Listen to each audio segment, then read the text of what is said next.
নমস্কার বন্ধুরা, তোমরা সবাই কেমন আছো? আশা করি সবাই ভালো আছো। আমিও ভালো আছি।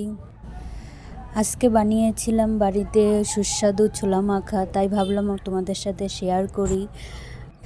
চলো তাহলে 2 মিনিটেই তৈরি করি সুস্বাদু ছোলা মাখা। তোমরা দেখে এনজয় করবে, আশা করি। দেখতে থাকো ভিডিওটা।